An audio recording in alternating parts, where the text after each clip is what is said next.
Three, two, one. We're live, Mr. Akbar. Live it is, live Yeah. and in living color. Welcome everyone to the Akbar's Next Level Conversation, Lunchtime Tea Talk Level Up Conversation. Mr. Akbar, here you Let's go. do it. Take you my love. Yes, we got a Take you little, my love. yep, serenity, ginger, and chamomile, I think. Chamomile, she think. No, wild tea, I think. Wild tea, she think. But it is delightful, I know.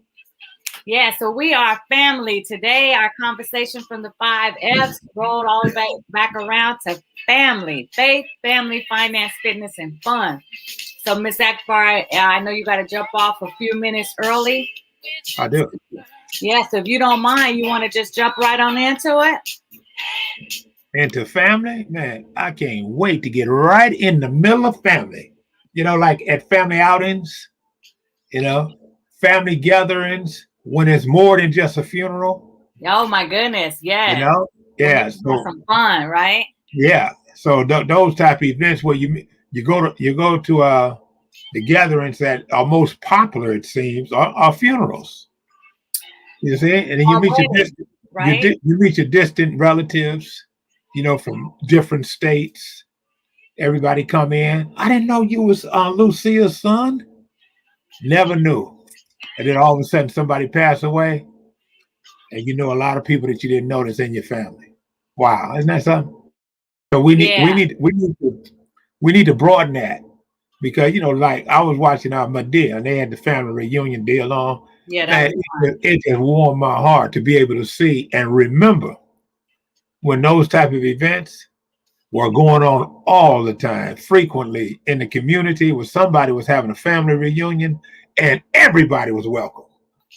And yeah, you didn't have to worry about nobody getting crazy. None of them battles that they have right now with AK-40s. None of that stuff exists. It's crazy how things have changed. yeah. I You like know, how she used some of those earlier, older stars like Cicely Tyson and, Maya Angelou and uh, even Tyler Perry. I mean, how they came and they used that movie as a teaching moment to share it with truly us. was.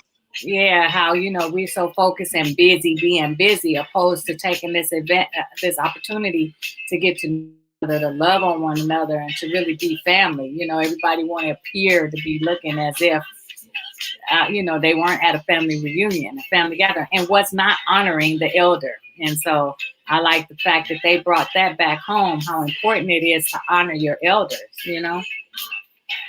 So That's amazing, man. That is truly amazing. so I have a couple of questions, Mr. Akbar. I'm Yeah. always ready for questions. Hopefully, I can address them with the most appropriate answer or response. Yeah, I'm sure you can I because hope it's not a right or wrong question. no, they're not. No right or wrong answers. Just in regards to family, my first question is, what do you like most about hanging out with family? What do I like most about hanging out with family? Yes. Wow, right. The fact that I have one, No. and so, just that resonating with my spirit, I have a family because I think, you know, I don't have an uncle left that I know of.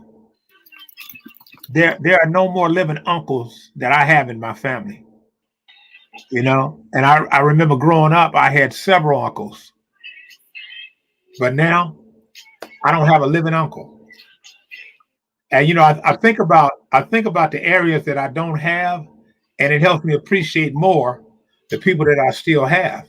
Yes. Because this is one thing that life continues, but not for me Mm. forever.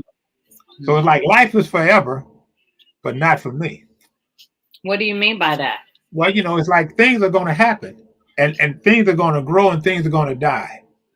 You see, and in that continual cycle, like life goes on, and as your life is going on, yours is not forever. So Well, at some point, as we know it, correct? well, Because yeah, we know it. this Yeah, of course. energy transcends Yeah, transitions, correct? yeah.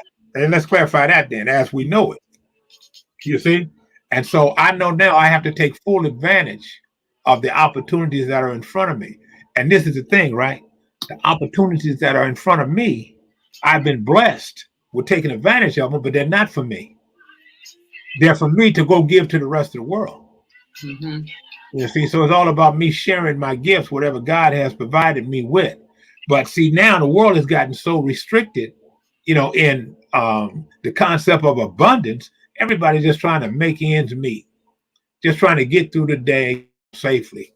Isn't that a crazy way to live when you think about it? But it's become a norm now. Psychologically, people are just in that space where that's all they have space for. So I appreciate my family. And being with my family, I just want to say to you, my family, peace and blessings. Peace and blessings. Thank you. That was a great question. Yeah, It, I have some more it questions. brought up some stuff for me. Yeah, you have a question for me? Well, I'm going to ask you the same question, Mrs. Rachel Akbar, excluding the Elena part, but I can include it. Would you like Elena included? It's not Elena. Oh, well, what is it then, sister? I prefer not to say.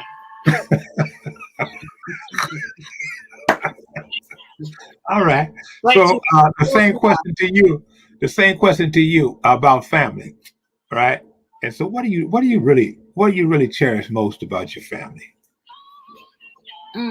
I cherish that we've all been dredging this path called life together, and I like to watch the transitions that they've made. I like watching my family grow up into who they're becoming, and even who they become and who they're becoming. So when we get together, I enjoy the fact that I don't have to watch my back or look over my shoulder. I'm actually in the company of people that care about me. Even with all of the stuff over the years, I know genuinely my family love and care about me, and they're not going to intentionally try to hurt me. So I like being able to share ideas with them and talk about, just all the growth that is taking place, because we don't get together often. So when we do, I like to hear all the good things that happen in their life and what, their goals and desires. Yes, I hear you, sister. That's great. I love it. Yeah. So my next question, Mr. Akbar, unless you want to ask me another question. Well, what do you regret most about what you haven't done with your family? Thanks for that question. That was big. I think worship more, on a spiritual level. We get together with families, we do a lot of barbecues, sleepovers, watching movie, eating popcorn, things of that nature. But I would have liked to study more universal past and history, spiritual past, meditation more so with my family. Spend more time praying and meditating and just spiritual growth more so than all of the surface stuff, the traditions of men and the things that really, I won't say it doesn't matter, because apparently it does if it's taking place. But to me, it's not as significant on our journey on where we're going, on our spiritual path back to the Creator. I would have liked for us to connect more on a spiritual level than just mundane careers, family choice, cars, clothes, shoes, perfume, food. All of that stuff is important to this life. But what about the next journey? It's true. That was a great question. Very insightful. Okay. My question is, how do you support family members that are not doing it so well, or they're down? How do you support them?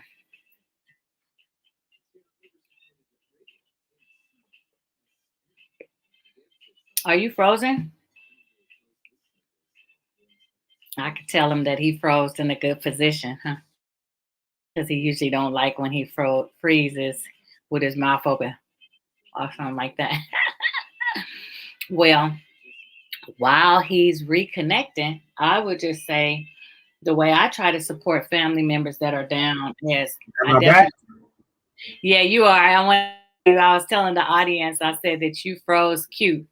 Oh, yeah, you didn't freeze how you don't like to freeze. Like And this. Look. I know I did that too. Yeah, Uh, yeah. okay.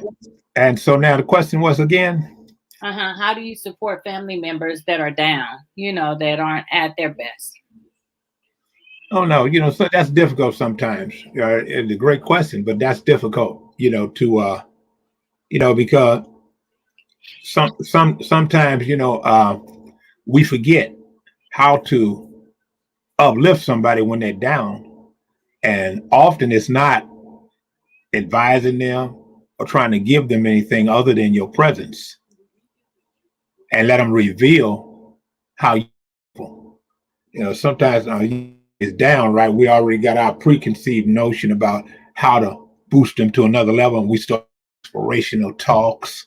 We start our motivational efforts, and all of this other stuff that may not even be connected with where they are. So it misses them. And so now we have the idea now that they don't want to do nothing else.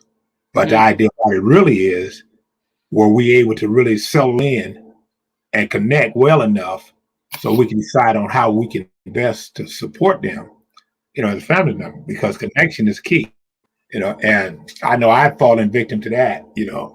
I got some people in my family where I thought I might be the person that can go in and just give them the word that they need to uplift their spirit or whatever it might be. And sometimes it goes, I leave out of there feeling like, whoa, where did that? Because I said all the wrong things and I had all the right intentions. Yeah, yeah. And so now I got to process my feelings because now I'm down. So, sometimes, right, that happened like that with me. So now when I notice that, I'm just present and let people offer what they might need from you. Or ask, and that's the way I go about it now. I'm not the savior. I'm just God's vessel, for healing. I'm the conduit, to connect realities from fantasy.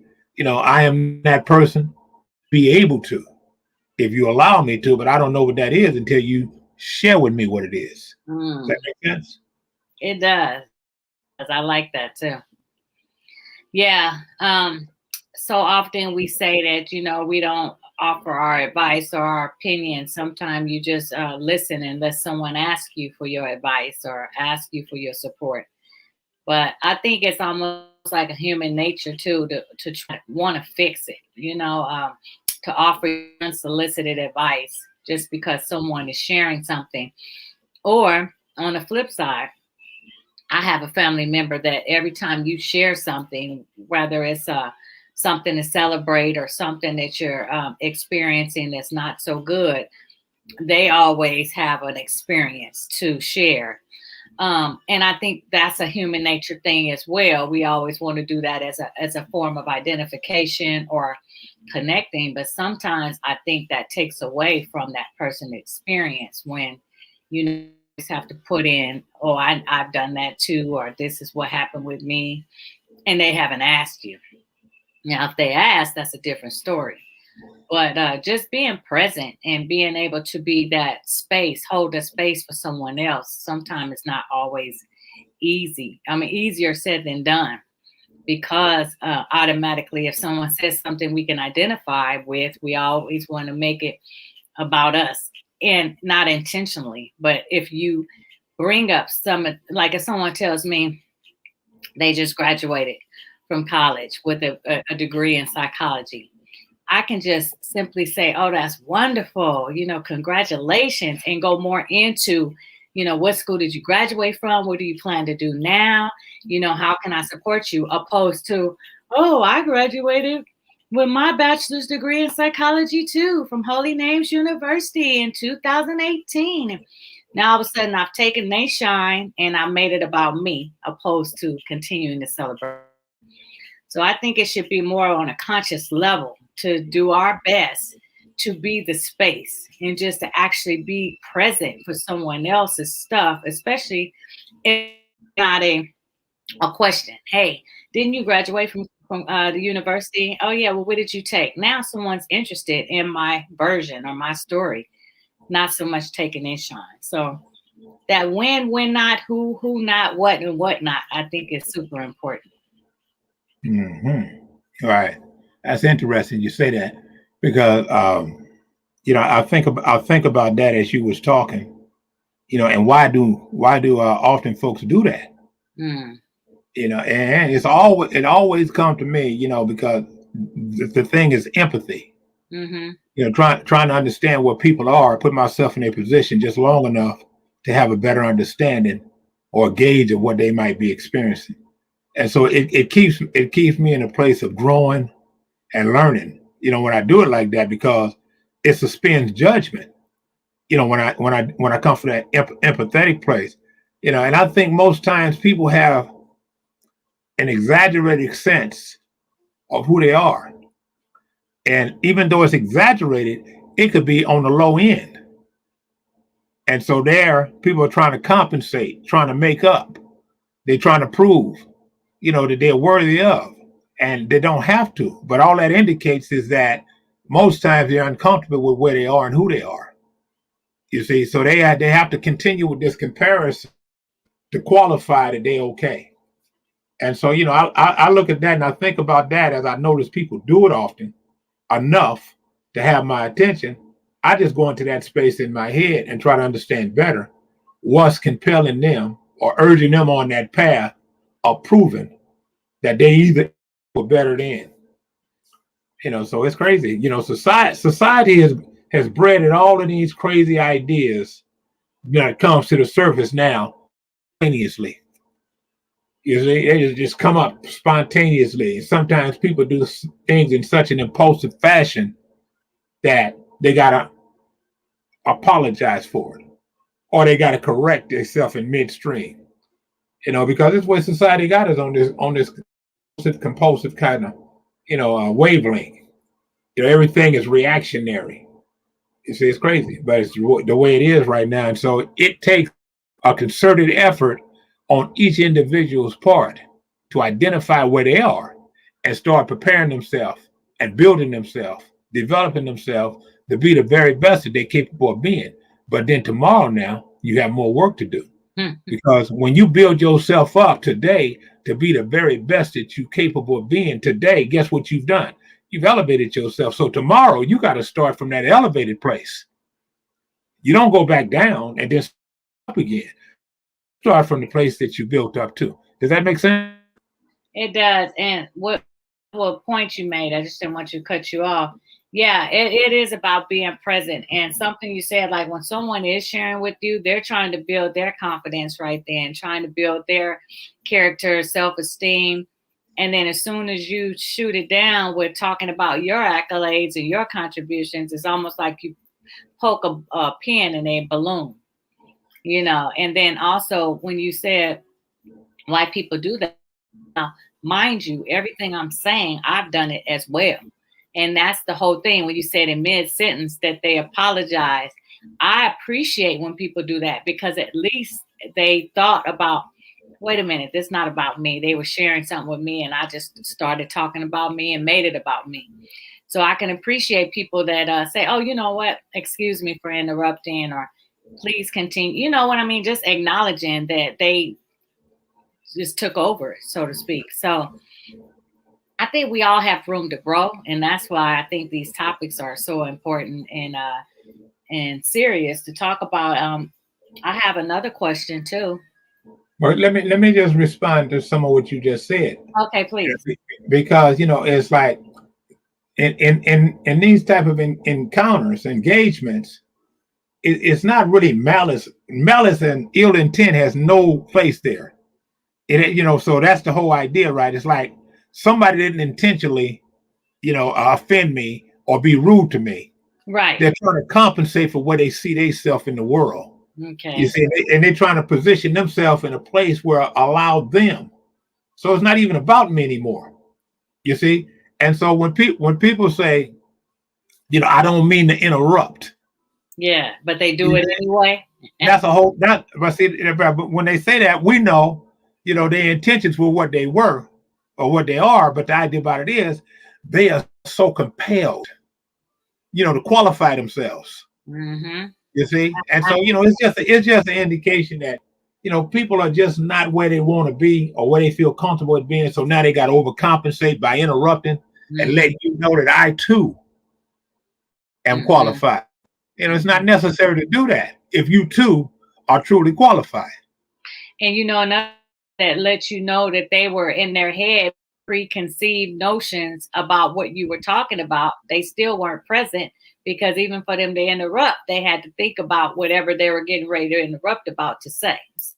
It's still not It's, present. it's, it's like being triggered.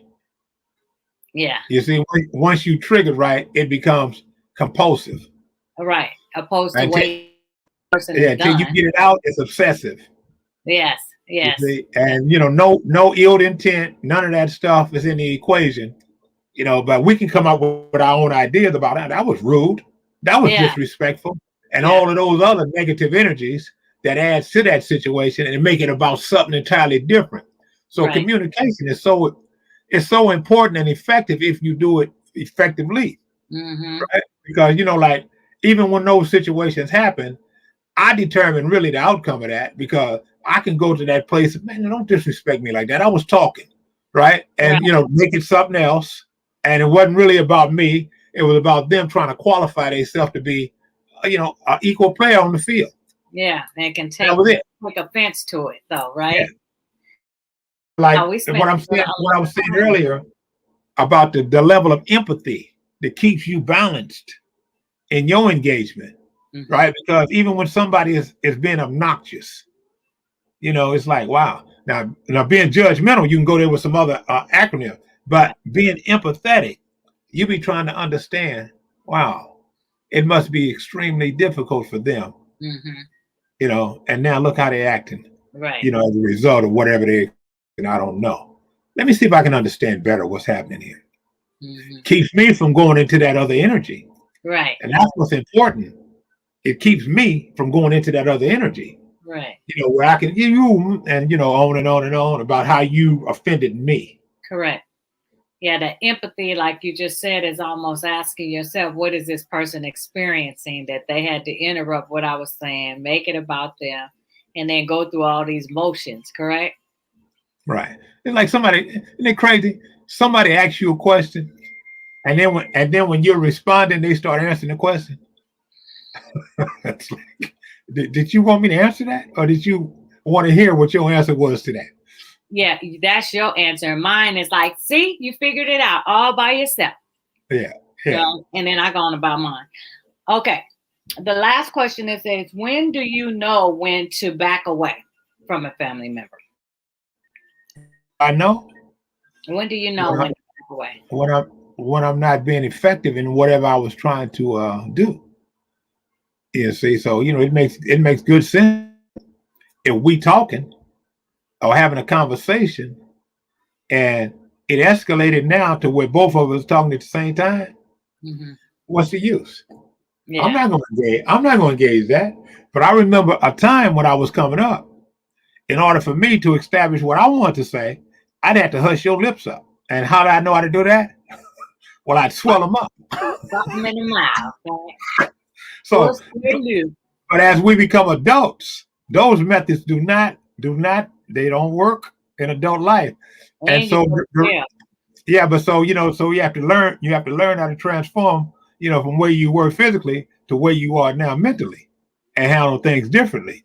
Because the reality is, right, that wasn't a good practice even as a child. Mm-mm. Trying to make somebody hear what you got to say when they start talking when you talking, right? Then you gonna look. Isn't that kind of crazy? Yeah, it's a forceful type of behavior. Still, it's still trying to display dominance, and you do that too. And it transitions. So from the physical, it turns bullying verbally as you get older. When you know you can't hit somebody like that, but you still try to be dominant. So it's still work to be done. Would you agree, Mr. Akbar? I do agree. Well, I know that you said you had to go a little bit early. You have an appointment. I just want to tell you thank you so much for joining me today. And our next topic for next Wednesday is actually going to be faith. And we're going to start bringing in the faith and talking about how to Hey, start loving on one another, doing I some thought it more, was gonna be finance. well, family faith. No, faith, family, Faith, finance. family. We're doing Oh, family this time. I'm okay. glad I stayed on long enough. Yeah. So with that, we are family, and I'm so glad to have my brother with me. Okay. All my sisters with me. Ah, have a wonderful day, Miss Akbar. I love you, my sister. Peace and blessings. Love you back. Peace. So everyone, I want to encourage you to really start thinking about engaging with your family on a different level. You know, see what can you bring to the next level. Can you help each other to another height, to another plateau, to another state of mind that can encourage growth, change, overflow, abundance, and increase. Until next time, I will see you next Wednesday at 12:30 for a level up conversation. Next level conversation, level up with the Akbars, tea time talk. Have a wonderful day. And we fly just like birds of a feather.